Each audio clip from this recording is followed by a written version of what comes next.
Well, I'm really honored to be invited to join the august group of speakers you have this season.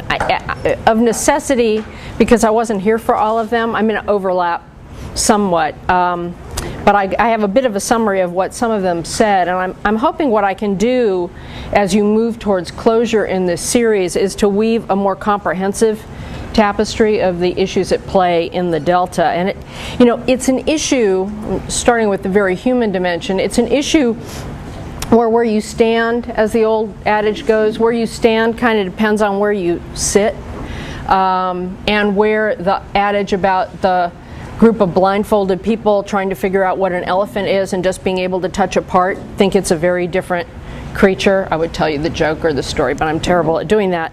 That is very much the case in the Delta, and I've worked at it from a number of different perspectives, including actually running a local government water agency down in Southern California. And frequently the problem is that people only see or work with a particular slice of the issue.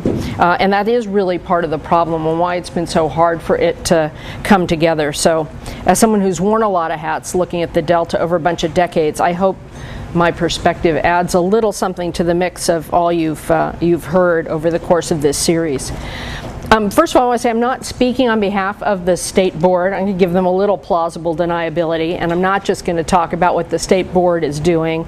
I'm just going to talk as an observer and sometimes participant in these efforts. What one of my friends used to say, that she was really not an expert, she was more of an eminent anecdotalist, and I think given my voyage, that really fits for me. Okay, so Yogi Berra, it's spring training, so I have to drop Yogi Berra. I apologize to those of you who are sick of Yogi Berra or haven't ever heard of Yogi Berra. But one of my favorite quotes from Yogi is, "It's hard to make predictions, especially about the future." And so I'm going to open with my conclusions as opposed to making you wait to see what they are. And I have to say I'm optimistic. And I woke up this weekend feeling more optimistic than I have been for quite a long time. So I decided to shed the era of decision or doom title that was advertised for the moment, but I couldn't completely drop the fact that it may not come together. So I came up with convergence or collision, which is a little bit more appropriate in the governance context. But the reason that came to me in the first instance is that the protagonists in this drama frequently speak in absolutes. It's all this, it's all that. If I don't get everything I want, the whole thing falls apart, which any of you who've ever been in any negotiation or any public policy issue or any legislative issue know it is not how things move forward. They move forward in this inelegant, imperfect, kind of messy way where at some point some collection of individuals decide that it's worth it to compromise on some of their absolute positions and say yes to something that's actually in their interests or their clients' interests. And that's what I think will happen in the Delta. So over time, as things haven't happened, obviously, and as people have spoken in absolutes, things have gotten worse for the fish, certainly, and you heard a lot about that from earlier speakers. And clearly, the water supply reliability is more greatly at risk than we thought even a few years ago. So I think a number of things are coming together that are going to lead to a breakthrough, and I have three reasons for that. First, overall, and I'll show this to you in a little while, the state is taking far more leadership on more fronts dealing with its own water issues and the Delta than in decades. I think the last, I want to say 5 to 7 years have been astonishing for someone who, like me, in the 90s as a federal official had to step in and actually set water quality standards for the state of California because the state hadn't done it. At the same time, we were obviously doing it in air and a number of regions. So over the years, there is a sense that California is the most evolved environmentally, and that is largely true across this country. But there are moments where California inexplicably has not taken a leadership role in matters that have to do with its own economic and environmental future. And I'm just happy to see that the agencies are now working all on task. I mean, will it all work out? I don't know, but people are all working hard and they're focused on the tasks in front of them, in contrast to the 90s where the feds had to play the leadership role and drag them along. Second, there's more to that. I'm not critiquing anyone, but I can talk about it more if you want, but that's what happened. Second, there really is more appreciation of the fact on players really in virtually every corner of this thing that it actually isn't all or nothing. And that dealing with water and managing water in California isn't all one thing or another. It's a mix of many solutions rather than one big state-imposed solution, or worse yet, federally imposed solution. Jay's point in his lecture about local leadership, I think, gave you a picture about some of the things that are happening at the local level, and I'm going to talk about a few more of them. Phil Eisenberg's point about how the BDCP dialogue is evolving to where the water users agreed to less than what they wanted in the announcement that came out in July of 2012 was actually really big. It was a move away from the barricades. And then just earlier this year, the a number of people in the environmental community actually came out with an alternative to be studied that said yes to some form of conveyance and yes to some forms of storage, which is a huge step beyond the absolutes of years before. That was very encouraging. So you're seeing it on all sides. Now, is there a clear path? No, definitely not. But is there an opportunity to muddle or noodle our way towards a significant series of improvements? And I would say the answer is yes. So I'm probably with Jeff Mount, who this morning on KQED, I hope, listen to the podcast if you didn't hear it. It was really great, and Jeff is just inimitable, just incredible. But he gave it about a 50-50 chance, and I think I'm going to go even 60-40 optimist. You can call me on it 2 years from now. But I think it'll be a messy couple of years, but I think you're going to see more decision-making happen in California than has happened in decades, so it should be an exciting time. So again, the question is going to be whether we at the state and federal level can do our job in a way that converges with enough stakeholders to move forward versus just compounding the drama. And again, my prediction is that it will, but it's not really going to be obvious until later. So here's what I'm going to talk about. I'm going to zip through some of the overview just in case this is open to the public, so not everybody has been at all of these sessions, and we can obviously come back to them later and talk about whatever it is you'd like to speak about when I'm done. Again, I'll try and give you a few more parts of the elephant in one place than you're probably used to getting. I think the other thing that happens generally, and the reason that happens, is that the dialogue on a given effort tends to be driven by the people who happen to be in the room at the time with a deal mentality. And I think there are a lot of things happening now that are out in the public eye all at the same time. So I think it's possible that we can actually weave a tapestry of efforts, even from separate sources, that will take care of more of the issues than the small rooms tend to do. And then finally, there are issues that just have to do with the humans who happen to be in the room. And some of you in this room have heard me do my lecture, which I'm not going to do for you today, on the challenge of ecosystem management actually being the biggest challenge, not ecosystem management or economics or politics or legislative hoo-ha or you name it, but actually just dealing with the people who happen to be in the room. And so things come together when there are enough players in enough places in and out of government who say they want to hold hands and move forward on something versus being comfortable and staying back in their places. And it's not something they make a decision for all time. It happens in fits and starts. It happens in the decisions, individual decisions that individual players make on a given day in a given room when they wake up in the morning or when they walk into that room. And so there's a certain mystery about things moving forward, but I think there are a lot of opportunities here. Governance. I am going to talk about governance a fair amount, but not just about governance, but just to say the whole notion of governance is a pretty broad one. To my mind, it can be the whole issue, it can be a particular piece of that issue, it can be for an institution, it could be a given project, it can actually be how we as people interact with each other in a given setting. So I'll probably talk about a fair number of those things.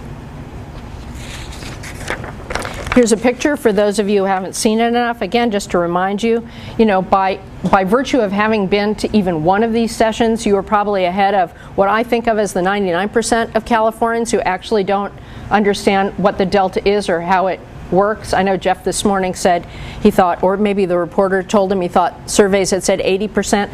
I think a big bunch of that 20% that say they know what's going on, they're just lying, or they were embarrassed to answer the question correctly, because I have rarely found people who actually know it beyond a particular fragmentary view. Again, key factor, this channelization of the delta that took place in the 1800s, or started in the 1800s and continued, the levees with the peat soil behind them that have subsided. I'm assuming you know all of this. There are some islands are 20 and 30 feet below sea level. That's kind of what precipitates our problem. Wonderful things to know, casting aspersions on the delta. I love the delta, and if you haven't spent any time driving through the delta and going to some of the towns there, you're missing something, and it really, I think, is an essential part of understanding kind of the magic and the beauty of the delta and why people in the delta are fighting so hard to preserve it, and why sometimes their fears may seem outsized to some of the more jaded participants in these dramas. They have a lot at stake, and there's a lot of wonder in it, and preserving that is important and is even a part of the legislation I'm going to talk about in just a minute. As you look at part of what the challenge is here, though, if you look at the bottom, it's hard to tell. I have a laser pointer, but down in the bottom right of the channelized part, you have the San Joaquin coming in kind of around the bottom and then curving through the delta. That, give or take, I've seen different numbers, maybe about 20% of the inflow into the delta. The big part up above, somehow, there's a few bypasses in there. You've got the Sacramento River, which is more like 80%. And that's important because as fish, particularly in the San Joaquin, are trying to find their way out or their way home, the channelization itself poses a problem for them where they kind of get lost. It's a miracle what salmon can do, both getting out to the sea and, more importantly, smelling their way home years later. But the channelization of this makes it very difficult. What makes it almost impossible, and you've seen this before, I understand, is reverse flows. By putting those giant pumps at the bottom when the State Water Project was created, you created a marvel of modern engineering, but you also created something that just changes those flows dramatically. So as fish are trying to get home and smell their way to their native streams, if you've got reverse flows, they can't smell their way there. I'm oversimplifying it. And as they try to migrate as small smolts, they get caught up in these channels. You know, it's not like they can read street signs, little fish signs saying this way, and they end up in eddies. They don't make it to the main stem, and they really become food for predators, which is an enormous issue of growing importance, or at least growing interest in the dialogue. I put this here not to spend any time, but also to remind you, having borrowed a few of Rick Frank's slides, which is why you see the UC Davis logo on that, you see how much infrastructure is in the delta. There are two things to note about that. One is that there are oil pipelines, there are gas pipelines, there are telecommunications, there's a lot, which suggests that there's actually an interest in the delta for a lot of people who have no idea that they have an interest in the delta beyond water. And so the stability of the delta, which is threatened clearly by earthquake, which I think is a more remote risk of a catastrophic, it's sort of a low risk but high impact event. But the fact that we are estimating a 55-inch sea level rise by the end of the century and a more intensity of storm surges suggests that these fragile levees, even if we bolster them somewhat, are at risk. And so there's more at risk than water in the delta, and you can see it more on a later slide. There are more exports or diversions from the delta than just the export pumps at the bottom. Just a sense of the statewide reliance on this matters to a lot of California, and then just a sense of all the varying water projects built around California, a couple of which bisect the delta, and most particularly the line that San Francisco has from Hetch Hetchy down, diverting from the Tuolumne, and East Bay Mud, which takes its water from the McCullough and I think some American River, but I'm not entirely sure, I'll get that wrong. So it's complicated. Now groundwater, I'm not going to spend a lot of time on groundwater. Is anyone, Jay, talked about groundwater? I just wanted a placeholder for this, if not, because it is a huge piece. A little bit. Yeah, go ahead. Oh, it's a little piece. And it's sort of mega governance because we don't really have statewide governance, and if you didn't know that, it was sort of important to know. I'm not suggesting that we have to have it. I'm just saying that it's 40-60% of the water use in California in any given year. And if you just followed the dialogue about California water and the Delta, you would think it was just about export pumps in California. It's regulated at the local level, and in some cases it's regulated really well at the local level. At other places it's not. We have clear authority at the state board on quality issues. There are many issues on quantity. We just can't touch it. There may be some small instances, but it's an odd thing being in charge of water supply and water rights for the state of California and not being able to deal with the quantity issues. Again, just to put it in context, California is one of the few states to not have a statewide regulatory system of some kind, and it is a key issue. Of course, if you haven't seen this, this is just everybody's favorite slide. That sign up at the top is where the floor of the valley was in 1925. That's how much subsidence you've had. And subsidence has all kinds of issues. It's groundwater overdraft, but it has all kinds of issues for infrastructure under the ground, for the ability even to use gravity in water conveyance. If it changes, water doesn't flow uphill. It has some pretty huge impacts, and frankly, if you let it compact enough, you can't then refill it. This is not just something you can expand back up to the top of the telephone pole, so that's storage that's lost to us forever in a time that we really need to be thinking about storage. So let's go back to the plumbing a little bit, talking about the modern era. I suspect you've seen this, so I'm not going to spend any time on it, just to note that the Central Valley Project and the State Water Project were built before all kinds of federal and state acts that would have suggested a review and perhaps a decision that the pumps shouldn't have been put where they were put in the first place for the reasons I gave you and a few more. Again, back to the plumbing, just to give you, again, a little bit of the scale and a sense that it's connected to the ocean out through the bay. And I talked about sea level rise. It's a huge issue within the Delta Stewardship Council work. I don't know if Phil talked about that. The risk of collapse is important, particularly to life and property of the people who live in the Delta. Secondarily to the water supply of Southern California, and I would say, and then thirdly probably to that infrastructure. The other key issue with climate to know is that and again, I may be repeating what you've heard, but 50 to 60% of all the storage where water is held, so when it falls in the winter as snow and melts out during the spring and summer when it's needed, 50 to 60% of all of our storage is in snowpack. And that's estimated to dramatically be reduced, which will make the water picture in California that much more volatile and that much more challenging. So then we moved beyond plumbing, and you had the first attempt to do a peripheral canal to kind of fix that issue in the system, and the peripheral canal would have taken water further up in the Sacramento River, and to oversimplify it, the idea is there's more water flowing there. You can take it up there and not create reverse flows.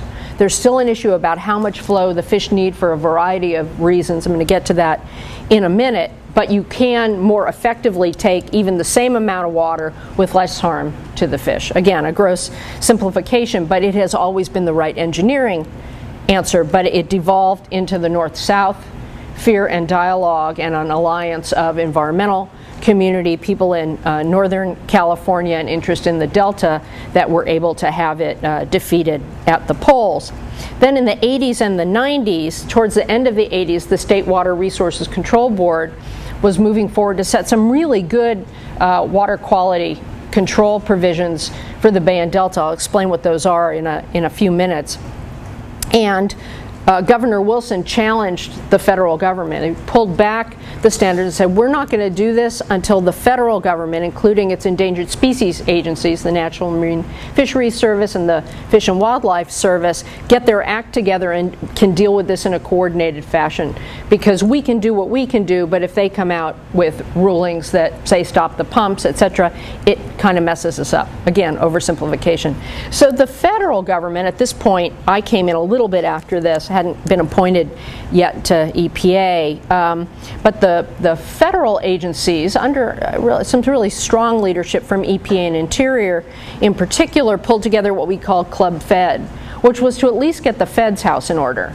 I'm not going to get into this, but this was a huge governance deal, with one hand not knowing what the other one was doing. And once we had it together, EPA actually had been sued and stepped in the place of the state to propose water quality standards. And then we spent a very intensive year in particular coming up with what was known as the Bay Delta Accord, when people said peace has broken out, at least temporarily, where we had agreement on what the state would put into its standards so that EPA could step out, and then a multiple year period where we worked towards some far-ranging agreements on a variety of issues related to Bay Delta in particular. In that, the thing I would note was that the peripheral canal was off the table, and I was one of the people who took it off the table because I thought there was no way we could make progress on this whole range of issues if that was in the room. Nobody would be able to deal with anything else. But we did deal with storage. Oddly enough, today the discussion's all about conveyance, and storage seems to be left off the table, and I still don't understand why that is, although I've bought more than a couple of people a beer to get their theory on why that is and what needs to happen. Then in the 2000s, you had a period of stasis in a way. Maybe people may not like this. The feds really weren't as interested in California. The state did some really cool things under Prop 50 that started the Integrated Water Resource Planning program, which you're going to hear about from Mark Cowan. It's incredible, and again, it's part of my punchline and why I'm optimistic. In addition to that proposal, incenting people to get to the table who dealt with a particular area but hadn't really gotten together to figure out how they could work through the flood control, water supply, water quality, stormwater issues in one place. It kind of under the tantalizing opportunity of getting some grant money, it got people in a lot of places to sit in a room to see if they could work something out, and in a lot of places they have. I mean, it was really brilliant, and I think an effort that's probably worth study in its own right. You see what's there. You probably heard about the litigation and the biological opinions coming out of the fish agencies. I'm not going to talk about those, but they are very significant background and backdrop to what's happening now. But then finally, by the late 2000s, Governor Schwarzenegger stepped in and created the Delta Vision Task Force, which Phil Eisenberg chaired and had quite a few luminaries on. It's really quite terrific. So, you have the Delta Vision Task Force, and out of the Delta Vision Task Force came enough consensus from enough players to start moving legislation. I'm going to talk a little bit about that legislation in a minute. It's a very important backdrop, and it's very important in the sense that it was the first big step forward, certainly by the legislature, but in California, again, in decades. I'm going to talk a bit about the big three that I have in red that I know the best, and that's not to say that the biological opinions aren't important. They are, or that certainly the water bond isn't important. If you talk to people in the legislature or just people who are political, all they want to talk about is the water bond, and I'm happy to talk about it. Just know it was $11 billion. It's been postponed twice because of the economy. It has a Christmas tree of things in it, a lot of which are incredibly good. And that it would be great to be able to do, and that'll be something that the legislature spends a lot of time. And then again, the changed circumstances, and I talked a bit. Delta Reform Act, very important from a governance perspective. Again, people just talk about the water bond, but it actually had 4 other pieces of of legislation and policy. One, a step forward, particularly on urban water conservation of 20% by 2020. There are some places that have been doing that for a long time, particularly in Southern California, but bringing everybody else up to that level, that's a lot of water. And getting ag conservation started. Ag conservation is harder than urban conservation. They're not one-to-one. One person's ag return is somebody else's source, or a refuge's source, or it recharges groundwater, so it's just way more complicated than urban. Water rights got some enforcement staff that it took until, I think, last year to actually get on board, I think, but that was a big deal because the water rights enforcement just hadn't been happening, and that's the fairness and equity piece around all of this. Groundwater, we couldn't get that much, but a little bit of at least each county had to report to the Department of Water Resources what the status of their groundwater basins are. It was like a little baby step. And then the biggest part was governance. Not just creating the Delta Stewardship Council, but declaring the co-equal goals of water supply reliability and ecosystem restoration as the policy of the state.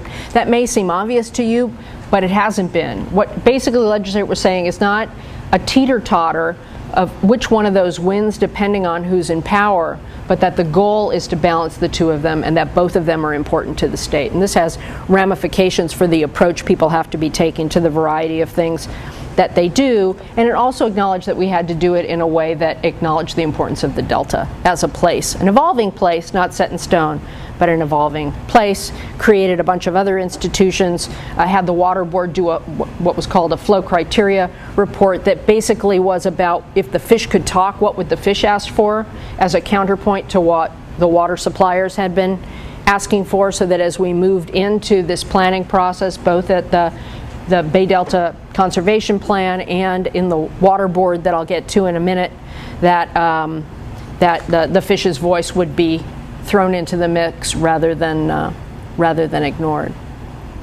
And then, of course, it was linked to the water problem.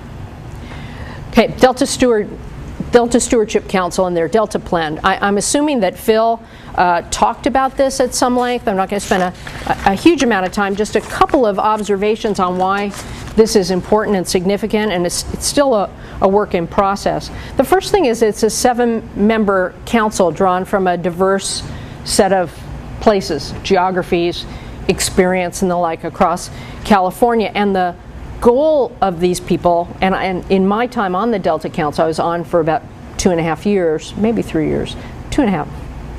I'm not good with timing, I guess. I enjoyed it, but I had to give it up to take the Water Board slot. The people really take that seriously, that they may come with experience from a given set of players. I think people look to me to help give voice to the environmental point of view.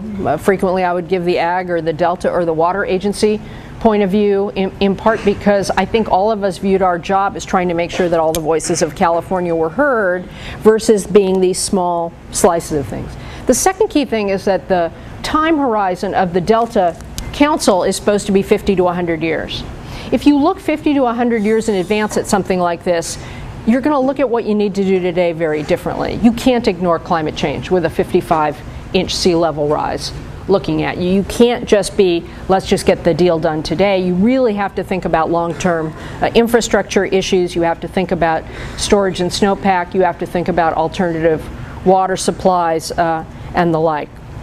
So that's important. There are other things in it that you see here. Review of BDCP is a big piece. Also review of development in the Delta, just so that land uses, a huge amount of the controversy has to do with land uses in the Delta behind those levees. And if an action is inconsistent with the Delta Plan, which is going to come out soon, someone can actually take it to court and challenge it. Hasn't happened yet, but for those of you who are lawyers or aspiring lawyers, watch this space as well.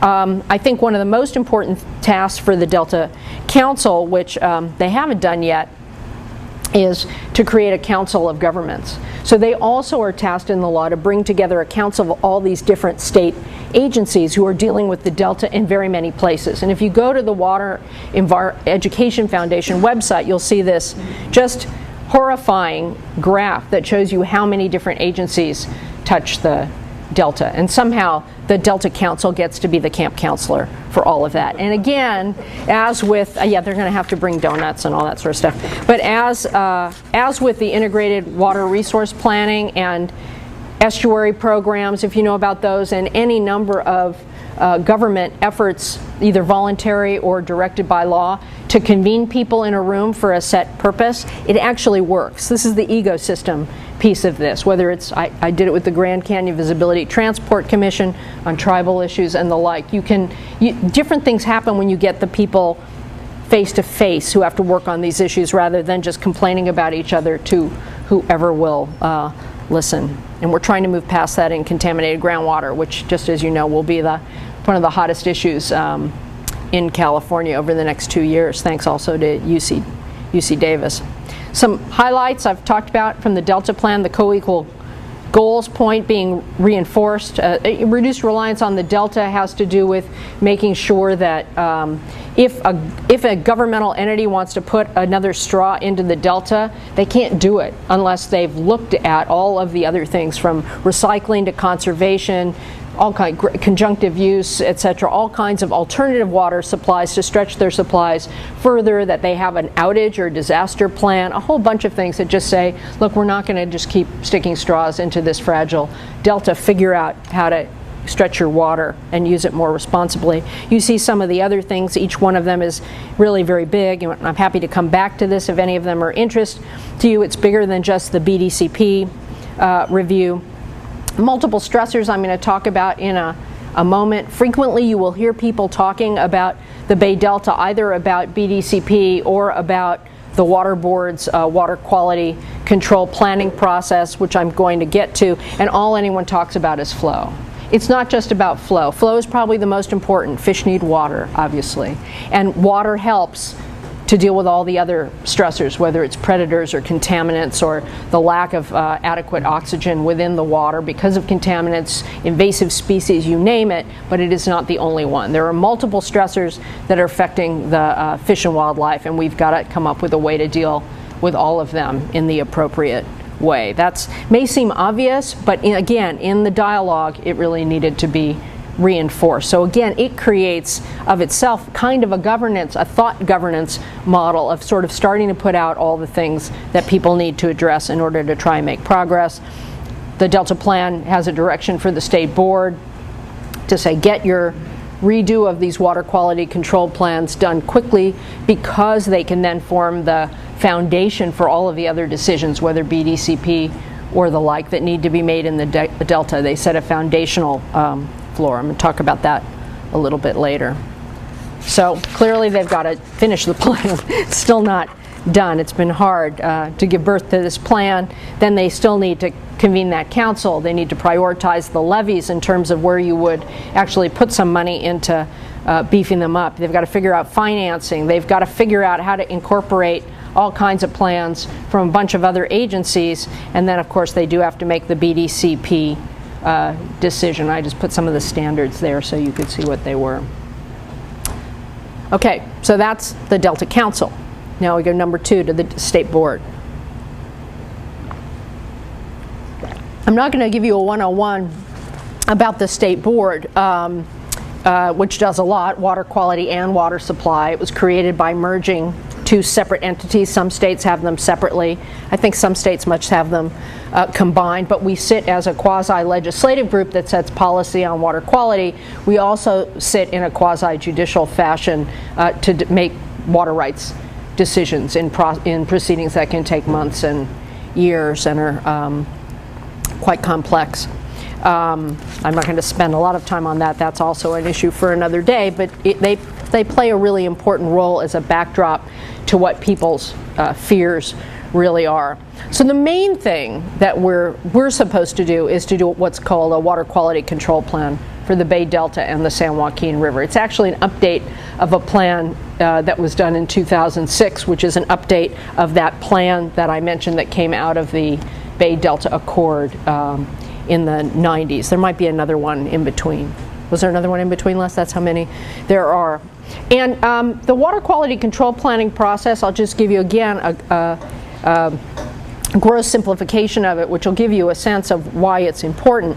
What we do in water quality planning, just as your local regional boards will do it for water bodies in your communities wherever you're from in California, or basically outside, because under state law other states do it as well, is they look at a water body, we look at a water body and we determine what are the beneficial uses for that particular water body.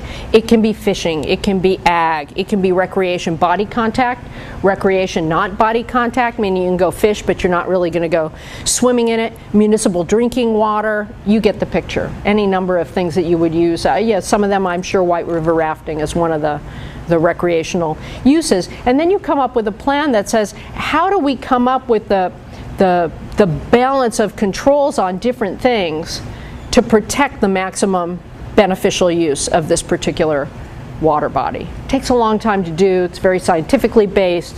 There's a lot of hearings, but it's a logical thing to say, what's the beneficial use of this water body? What's inhibiting those beneficial uses? And what do we need to do to maximize those beneficial uses? Seems fairly simple, but it's actually a fairly complex. But if you do it right, it sets a level playing field for folks to know what you're aiming at and give some direction to what can happen. Frequently, in the case of the Bay Delta, which is why the state board is doing, it deals with multiple regional board jurisdictions, but it also deals with water rights, because so much of it is about flow in the Bay Delta. So that's why you see it going with us. Other things that are significant to watch for as you watch the Delta drama unfold over the next couple of years. When the Bay Delta Conservation Plan, which I know you heard about from John Laird, and I presume you heard about it from a number of other people, when it does come out, a couple of things can happen. It can be appealed to the Delta Council, a series of reviews that you saw on one of my slides. Some certain criteria, it's not carte blanche or a plenary judgment, it's not de novo, it is if it meets certain criteria. It can also be appealed to court, which undoubtedly it will be by some people. But the Bay Delta Conservation Plan, which is a permit process to move the point of diversion, has to come to the state board for a water rights proceeding to move the point of diversion. So moving the point of diversion is a part of a water right as much as the quantity. So we will be important in that, and understanding what the Bay and the Delta need first is going to be important to being able to make that decision well. And then another role that we have, of course, I talked about multiple stressors, and we actually in our water quality have responsibility, or some responsibility in some way, for some of those stressors, whether it's hearing appeals from regional board permits for sewage treatment plants that discharge into the Delta, working on stormwater permits where urban stormwater contaminants go into the Delta, or doing permits, appeals of permits for irrigated lands, meaning ag, that sends contaminants in the Delta. So we own a piece of it. We don't just stand out from the sidelines and say what everybody else ought to do. We have our own chunk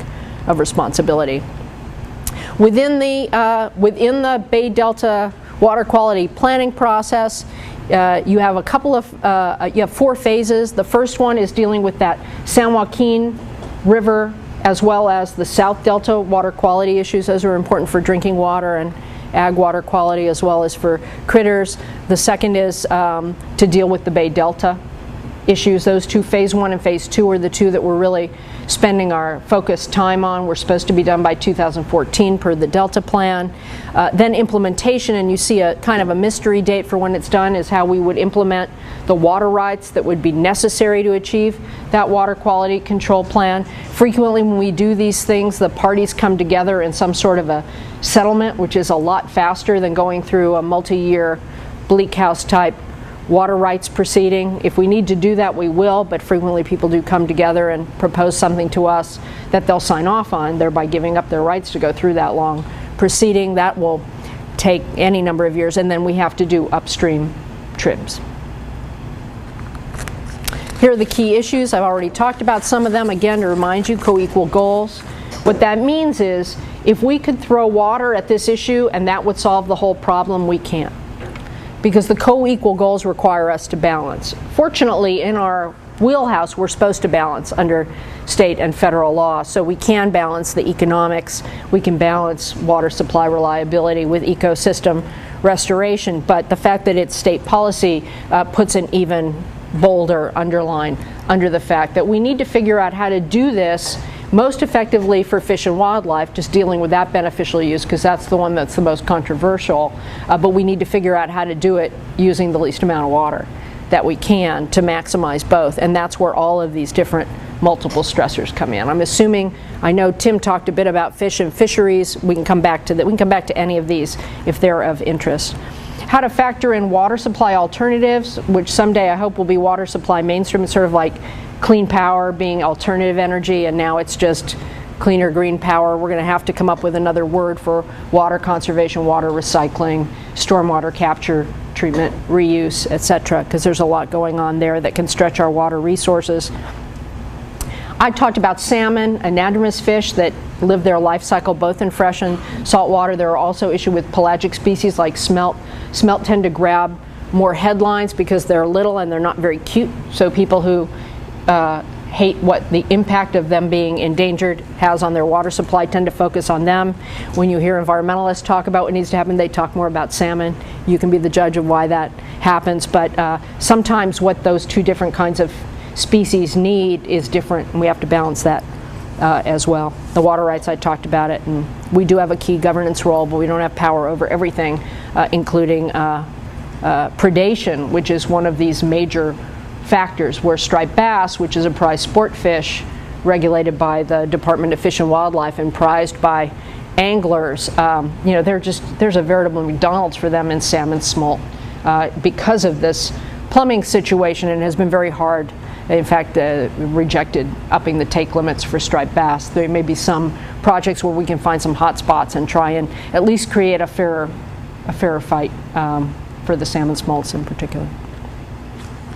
BDCP, again, you've heard about this, but just a reminder, it's not a regulatory process. It's actually an application for a permit to build a thing and to mitigate for it with an incredible amount of habitat, which is one of the key things that fish need for a variety of reasons, fish and wildlife, but fish in particular. And it deals only with conveyance, doesn't deal with storage. It deals with a host of these stressors. It's a permit that has to meet certain standards, and the NCCP standard, the Natural Communities Conservation Planning process under state law, requires not just that you do no harm to species, but you help restore them. Much higher standard. That's why environmental community was willing to say yes to the Delta Reform Act. Needs to meet that standard, or else it can't be included in the Delta Plan. You may say, why do we care? It doesn't get any state funding if it's not in the Delta Plan. So here's the timing on this one, and it becomes important also for the interplay with the Water Quality Control Plan, because we're hoping that the massive amount of work they've done on this soon to be released EIR actually can help form the basis for what we do in the Delta Water Quality Control Plan, so that we wouldn't have two agencies spending millions of dollars on the same data. So we'll see, and Les Grober, who's sitting here, will be the judge of that. He has the unenviable job of running this process. Governance for BDCP, of course, is at the heart of the challenge. I mean, fear was a big part of why the peripheral canal was defeated in the 80s. It's a big part of the fears that people have. If you look at, obviously you have the water suppliers down south are afraid that in the current setting, the water supply of California can be knocked out by saltwater intrusion if those levees go down, and hopefully you've seen the animations of that. Again, I think the earthquake risk is low risk but high impact. I think the impact from storm surge is probably more likely, and either way, something that important to 25 million Californians is definitely at risk. But you also have the folks in the Delta who are afraid that if you move that point of diversion, there won't be as much incentive to flush fresh water down through the Delta, and not only will their ag water quality be affected and their drinking water quality be affected, but then there won't be as much state interest in helping them pay to raise the levees. And they're afraid that this habitat restoration is going to take place on great swaths of the Delta, sort of dealing a death blow to the culture that they love, but also taking a lot of those lands out of ag production. And then, of course, many in the environmental community fear that if you just put another straw in, you're going to take twice as much out of the Delta, and that'll be the death blow for the fish. So fear is really the challenge, and governance of some sort is really the key to helping people feel comfortable with whatever comes out. So all of these processes, my bottom line, all of these processes are important for this working. I won't go through all of these, but just you have pro and con with the governance value of each of these. You know, the Delta Council has review authority, has a longer term view. It can convene the agencies. Doesn't really have a lot of power. It hasn't been tested yet. BDCP, there is a governance proposal in process, but it's kind of dense. It's got a number of groups. I just put in some of the acronyms both to give you an idea of what all these things look like. But you know, there is an authorized entity group that kind of runs it, that is the water supply agencies and some of the permittees. You have a permit, what is it called? A permit oversight group, which are the fish agencies. They wanted that separate. There's a stakeholder, and they're the ones who actually make the decision about how much water can go when. The stakeholder council would review everything. That includes people from the Delta, and then they need something day to day. And the current one is a thing called WAMPT that I will spare you what it is, but where people sit around and try to decide what to do. And then of course the fish agencies are the ultimate determining, since this would be a permit, they can cry foul and take the permit away if the rules are violated. Of course, we can set flow limitations, which can give people some comfort that you're not going to have twice as much water going south, and that the rules will, you know, we're like a court that you can come to see that these things are enforced, and we can work them into our certification of moving the point of diversion, etc. But again, as we go back to my original story, hasn't always been able to step up to the plate. Not because the folks at the water board aren't terrific, not because even the board members who are political appointees at a given time didn't wanna, but sometimes the politics of the moment, you have what Governor Wilson thought was the right thing to do in the late 80s. And so we haven't always been able to exercise our authorities, and we can change with different appointees, but we do control a lot of the parameters, and we do have a pretty good reputation among the players. And then we haven't even talked about the federal agencies. So I started to try and draw it, but I'm not going to go over it. I just started doing this today. You have this poor California Water Commission that has to decide on storage out there all by itself, and we're not sure how it connects to anybody. And then this one, I put a whole bunch of agencies over the other. So anybody who's good at this stuff and wants a nice little project, I can't give you credit, but I really need someone with visual sense to help me do this. Okay, so what's the answer? And the answer is there are a bunch of answers. This is what Sonny McPeak, who's one of the players in this drama from a lot of different roles over the years as well. She was a supervisor. She was Secretary of Business, Transportation, and Housing later. She ran the Bay Area Council, but she, interestingly enough, she was one of the key leaders of the Delta Vision Task Force after having been one of the real leaders of the anti-peripheral canal fight in the 80s. But she says there's not a silver bullet, but there's probably silver buckshot, which is a lot of different answers. So it helps if I just gave you a few of the institutions with a role. If we each actually play our job well, and we actually are all trying to do our job at the same time, and as an outside observer, I've never seen that happen before. So that's really a good thing.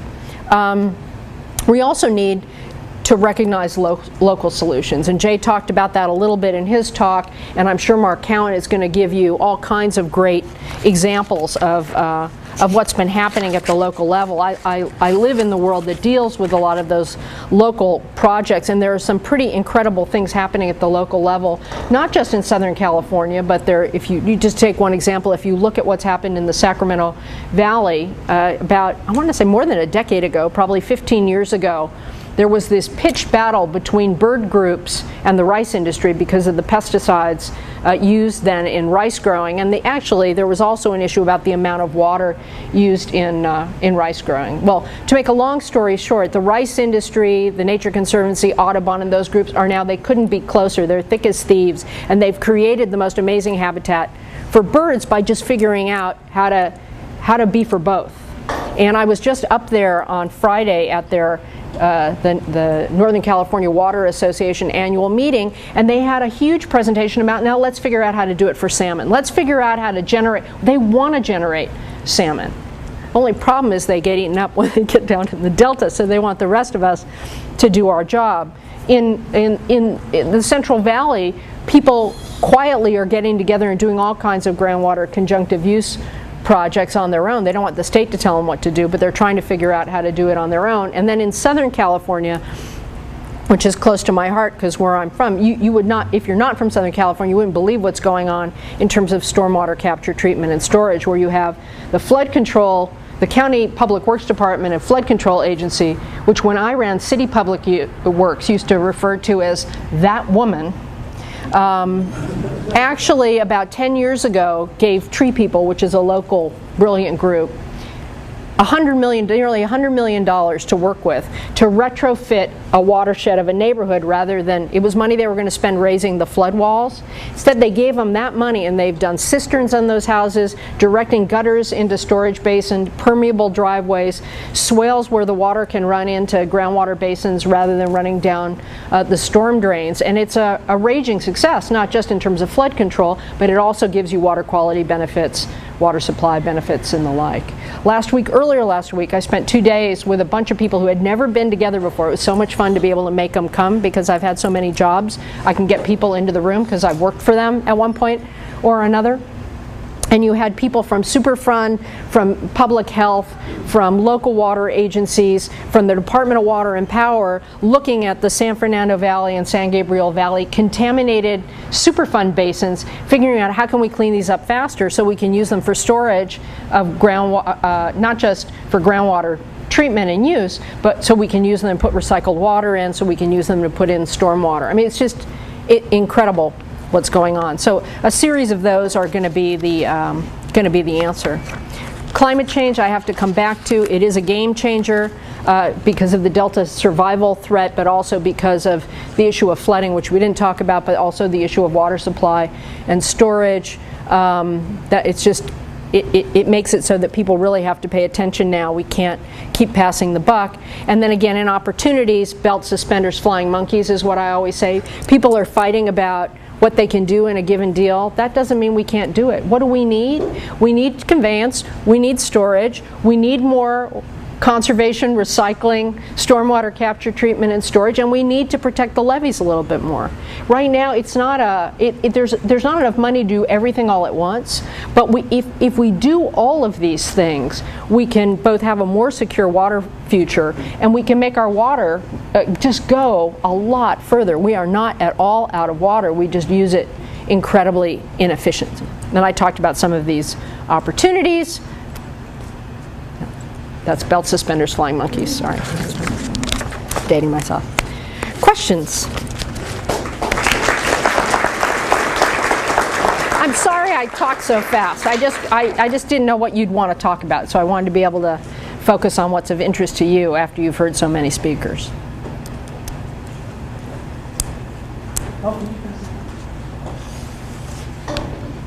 I just want to say first, thank you for your talk, and you're actually one of the first people to talk about water quality instead of quantity, so I'm going to direct my question at that. Great. So it's been, the traditional solution to contaminants has been dilution, so what kind of plans do you have in terms of water quality control plans to deal with that with water scarcity?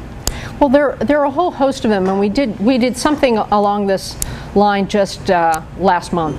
There are a whole host of things. I went through them sort of quickly. I mean, there are what are called irrigated lands permits. Sometimes they're called ag waivers, where, you know, for the Clean Water Act's 40 years, we focused most of them on what are called point sources, you know, the big pipe coming out of a factory, a wastewater treatment plant, and we've done really well with that. There are some exceptions, and we finally just cranked down on the Sacramento regional plant just a couple of months ago in hearing an appeal from the regional board. So we have that kind of under control nationally. Where most of our water quality impairment is, and if you go to our website, we've got just all kinds of maps on this stuff from doing those, trying to figure out beneficial uses and designate them. We also have maps of where those beneficial uses are impaired. And where you see the impairment is where you've got these diffuse sources now, ag, where it's just lots of different farms, a lot of different activity in a diffuse way, adding to the problem in terms of runoff. It also has a groundwater issue, but there's also a surface water issue. Urban stormwater is the other real big one, and we're finally taking those on.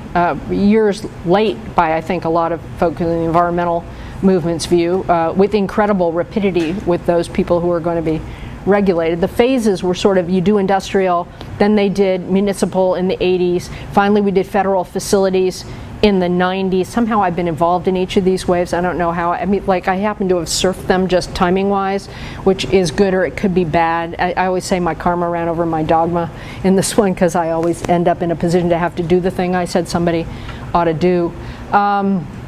And then federal facilities, DOD, and then finally we're getting to urban stormwater and ag. And so we've got these irrigated lands permits moving through the system, and then the urban stormwater permitting is moving through the system. We just did one for smaller communities a couple of weeks ago, and we put in it an alternative path for folks who were if they have a plan that does more than just water quality, like they have a longer term plan for greening their community, daylighting streams, doing all of that to absorb, use a natural system to absorb pollutants and to absorb water for water supply and green their communities, then we'll give them an alternate path. That was sort of a big breakthrough. But the bottom line is that water quality's got to be met.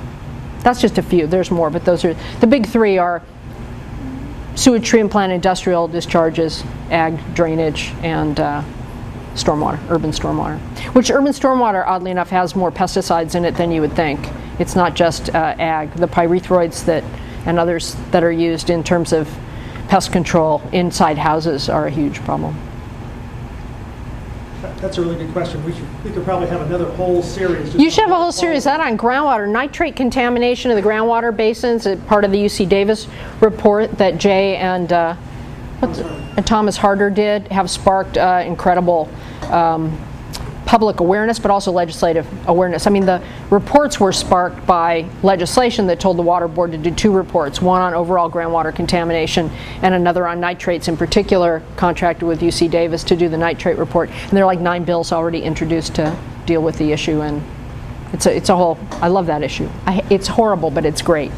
Just because it's a thorny public policy issue. Again, where there is this odd, unlikely alliance coming together of agreement between ag and community organizers, EJ folks, that we need to get drinking water to the people who are drinking contaminated water, A, because that's a good thing to do, and B, because it'll give us the time to deal with cleaning up the nitrate contamination over the decades it took to get there. So it's fascinating. Isn't California a great place to study water problems? That's amazing. Are there additional questions?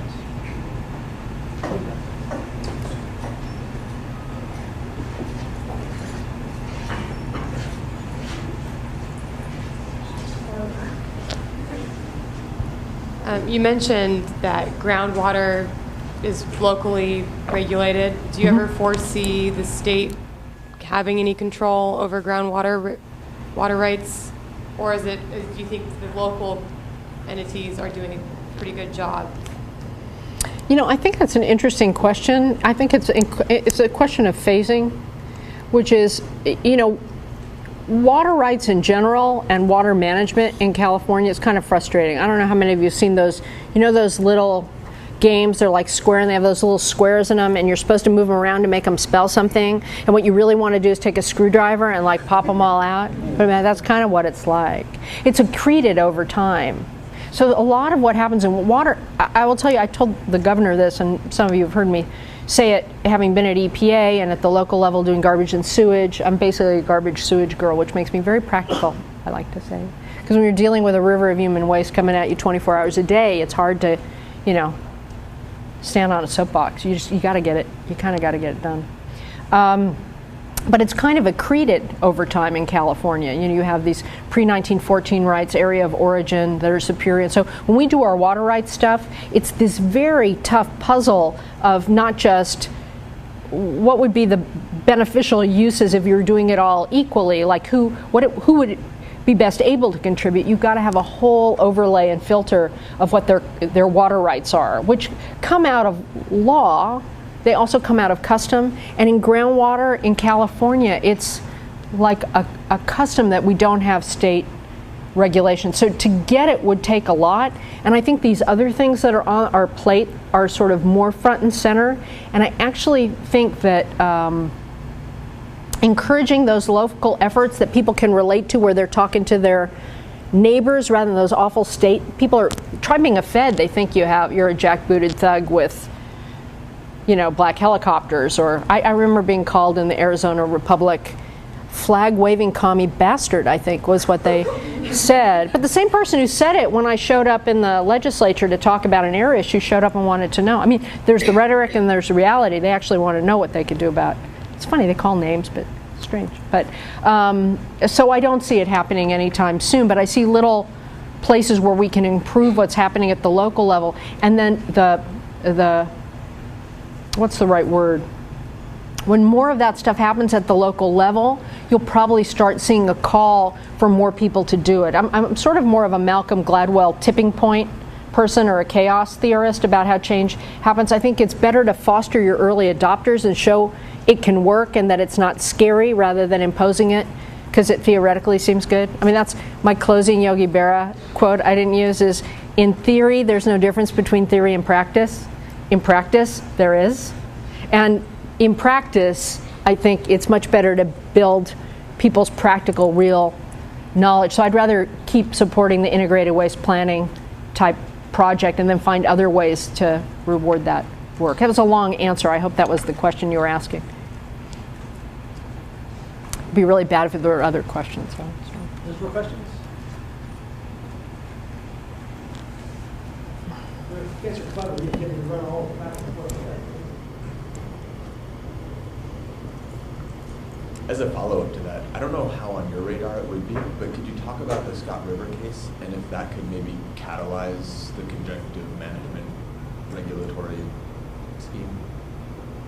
It's a good question. I don't know enough about it. I know about it enough to see the letters coming in and to have seen a picture, and I know our staff is focusing on the Scott River case. It's not the only place, but I don't know enough about it to be able to give you a thoughtful answer. Now I have homework. Is that the fisheries case situation you talking about? Yeah, they're being sued by. Yeah. I can't help myself. I was going to say something similar to that, but I wanted to just bring it up that case where the fisheries agency steps in and they tried to regulate the permits for the diverters to take water and to try and come at their regulatory authority from a different angle. And they were taken to court and they were told that by the judge that you can't do it this way. And kind of both part, like the environmentalists, they thought it was kind of a victory because they wanted the fisheries agencies to be able to do more. And the agriculture people said, this is a victory for us because we got this stopped. But I was having the same sort of thoughts as the state water board or the Water Resources Control Board. Have you guys thought about your authority and how you could start maybe like slipping a little more into groundwater, maybe from even a strategic point of view that you don't really have a legal basis to do it, but if you strategy-wise did something, maybe it would spark legislation or something to move forward? No, there are things we can do. I mean, Les probably can explain this better than I can. I think, what you want to be doing is looking for those situations where you can make a point that's really important both to that place and somewhere else. I mean, I think if you ask me, there's a part of the Constitution that we talked about all those water rights, but there's also a constitutional provision about waste and unreasonable use. And so we can use that for groundwater as well as surface water to say that however that water is being managed is a waste and unreasonable use of what is essentially a public resource. And I think that's the kind of place where we're looking for those sort of cases that have, I don't know if the word is legs, but where you file a case that's obvious to everybody that you're right. Whereas usually people come to us, and this may be a good case for doing something similar. I just don't know enough of the details. I know at some point I will have to, but I haven't dived into it yet. You want to look for, in my view, you want to look for those cases that feel obvious and that are have a teachable moment in it. And I think if groundwater basins are severely overdrafted, we can call it, because there is a connection between ground and surface water, as I mentioned when I talked about ag conservation and why it's not one-to-one with urban conservation. More questions? Oh.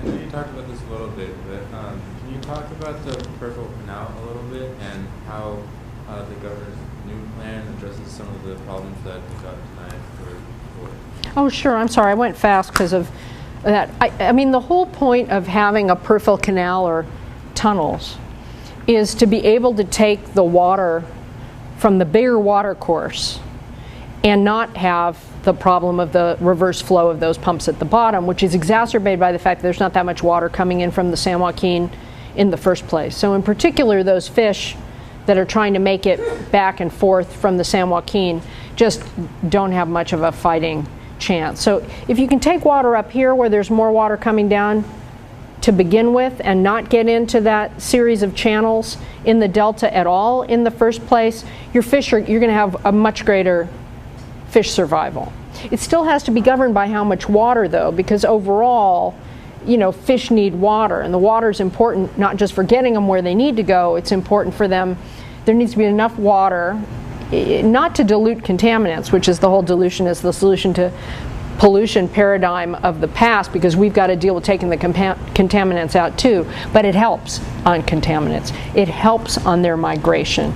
It helps on invasives, because certain kind of flow patterns favor invasive species, whether it's some of the clams or other ones that come in and then gobble up the food in the food web that you really want to be going into the zooplankton and the copepods that the fish need to eat. I mean, it gets into their food supply.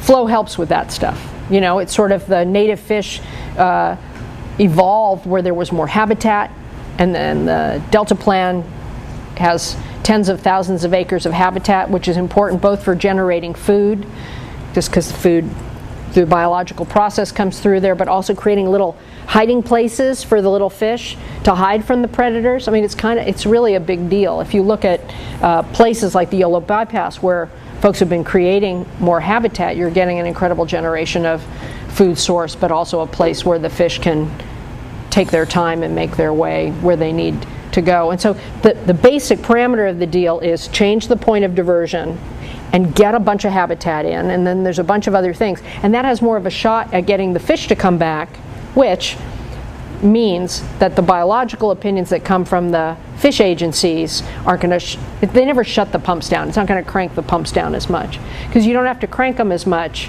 You have to crank them down because they're doing the reverse flow thing, and fish are getting chewed up. So if you don't have that reverse flow, you don't have as much water cutbacks. So that's sort of the basic premise. The fear is, as I said, the Delta folks fear that if you don't have to keep the water quality good at the bottom of the Delta, then they don't have folks in Southern California with all the money pushing politically to get their levees strengthened. The fact is we need to strengthen those levees too, because we're always going to use both of them. It needs to be a more flexible system, not one or the other, because there are times when you can draw it from the south too, and it doesn't necessarily hurt the fish. And environmentalists fear that if you just add another diversion, that somehow you're going to be able to take twice as much. I mean, in theory, you could pump from the southern delta as much as people are afraid of in BDCP. It's just the fish agencies would stop you. But the plan that the governor endorsed is smaller than the plan that the Schwarzenegger administration endorsed. It's scaled back. It's building it to the same size, because if you build it big, you can use gravity, so it has an advantage in terms of pumping and greenhouse gas emissions. But they're trying to limit it to 9,000 CFS. The environmental proposal says try 3 and then get the rest of your water through water use efficiency, recycling, and all of that. The answer is going to be some mix, probably, of those. So, about recycling municipal wastewater, is anyone getting a handle on if we meet the state's goals for that, how much that might reduce inflows to the Delta? You know, I'm sure I've seen it. I've seen those numbers. I just don't have them at the top of my head. You know, as you know, the recycled wastewater isn't fungible. I mean, we're a long way from direct potable reuse. That costs, you can do it, it's not rocket science. I don't know if you guys were listening. They're trying to figure out how to do it going to Mars, because they need to, you can recycle in your suit for a short little voyage, but to Mars. But I actually, having been in water treatment, it's not rocket science. It's a question of dollars and energy in terms of membranes, reverse osmosis, and the like. So there's some limited, but it's a lot. I mean, even if you look at my big treatment plant in LA, the Hyperion treatment plant, 6th largest river in the state of California. If it were a river, it's a lot of water, 400 million gallons a day. That's like what, 40,000 acre, how much is that? 40,000 acre feet? 400? I don't know how to do the acre foot. 1,000 acre feet bay, which is 500 CFS. Oh yeah, there you go. So it's a lot. So in any event, we had plans, the biggest plans in the state of California. They're only partway there, but Orange County Water District has already cleaned LA's clock on this. So it's happening, but it's not going to happen overnight. Again, this is got to be a paced, phased approach, and one where you pay attention to some of the unintended consequences, like contaminants of emerging concern, endocrine disruptors, all the viruses. There's just a little, you've got to, I mean, every river in the country is recycled wastewater. I don't know, people don't realize that. Mississippi River, how many times do you think that's been drunk, each molecule of water? Same's true of the Sacramento River and all of that, but doing it directly is another story. Well, it affects water rights too, and could reduce inflows in rivers depending on how it's recycled. No, that's exactly true. When we were expanding the Tillman Reclamation Project in the city of LA and the valley, very proud of it being bigger, a reporter said to me, well, if you're really successful, then you'll dry up the LA River. Because 2/3 more, like 80% of the LA River is LA's tertiary treated wastewater, and it's great. If there's potential. It's not just for Terminator movies anymore. There's real potential down there with the LA River. But I said, when we get to that part, I'll be happy. That's my problem. When that's my problem, when we're deciding how to allocate recycled water to rivers versus reuse, that'll be good. But we have a long way to go, I think. Great. Well, I think we better stop there. Thank you all. Thank you very much. Thank you. Hope it was helpful.